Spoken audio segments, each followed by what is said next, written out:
کاکروچ جنتا پارټي یا د کاکروچ تحریک چې کوم د طالب علمانو دی په انډیا کې کاکروچ نوم ورته ولې پرېوتو تاسو به مختلف ریلز کتلی وي په دغه حواله باندې خو د طالب علمانو چې کوم صورتحال دی ماشومان کو د مشرق که د مغرب دی د جړه او د خندا انداز یو دی تاسو به دغه د طالب علمانو تحریک لیدلی په بنگلاديش کې اوس په انډیا کې د پاکستان د طالب علمانو حالت هم څه بدل نه دی یعنی دا یو بنیادی سوال دی چې یو کس پاس شو زاغه خو لاړو چې فیل شو نو بیا څه شو بیا به دی چرته ځي بیا دغه دپاره په معاشره کې ځای نشته د هغه دپاره په سکول کې ځای نشته دا هغه څیز دی کوم چې زمونږ د تعلیمي نظام چې کوم دی نو هغه کوېسچن کوي او دغه کوېسچن چې کوم دی مونږ لږ ډېر ناراسته یو دغه نظام چې دی دا ډېرو خلکو کوېسچن کړی دی مخکې نه لکه هم په دې تحریک کې چې اوس کم کس تلی دی بوک هړتال باندې بیا هغه رپورټډلی پولیسو ونیسو هسپتال ته یې بوتلو سونم وانګچوک کم چې د لداخ اوسېدونکی دی 59 ایرز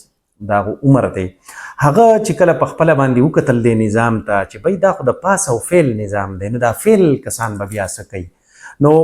په دغه باندې هغه سوچ وکړو هغوی هغه په متبادل نظام تعلیم باندې سوچ وکړو او په دغه کانسپټ باندې به تاسو کتلي دغه 3 ایډیټس مووي انډین چې کومه ده نو تاسو به هغه کتلي چې به یو څیز یو کس یو سبق وایي چې هغه پروډکشن کوي لکه زموږ نظام تعلیم ته که وګورئ یو کس په الکتریکل انجینیرینګ وکړي خو په واشروم کې بلب نشي ټیک کولی نو د دې څلورو کالو د دغه انجینیرینګ د ډیګرۍ فایده څه شوه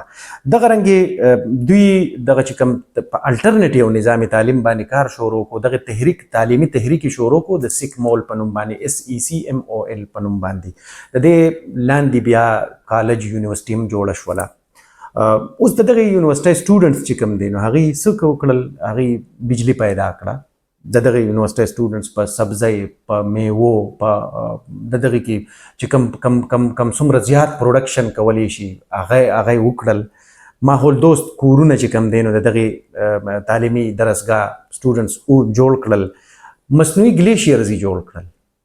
بیا په دې کې که یو بله خبره زه تاسو ته وکړمه نو هغه دا دی چې هم د دغې SECMOL لاندې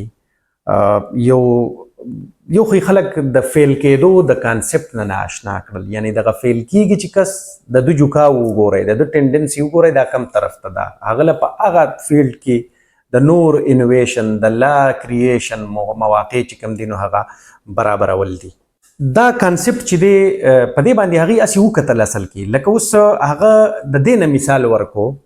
دغه چې کوم سونم وانګچوک دی د دې نه مثال ورکو چې که فرض کا په لداخ کې منفي 29 ډیګري سنټیګریډ دی او هلته زه خلکو ته سټوډنټس ته دا وایم چې اف فار فین یعنی د اف نه فین جوړیږي اوس هغه ځای کې منفي 29 ډیګري سنټیګریډ دی نو هلته به خلک د فین سره څه اشنا وي چې موږ هغو ته خلکو ته داسې تیوریز ښیو چې هغه هغوی په پریکټیکل ژوند کې نه ویني نو د هغې بیا فایده څه شوه هغې خلکو ته به ته داسې وایې چې کوم څیز سره د هغوی ژوند جواک دی نو په هغه څیزونو باندې به ته هغې ته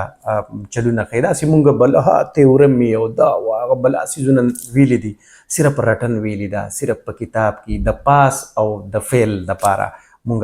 سبق وایو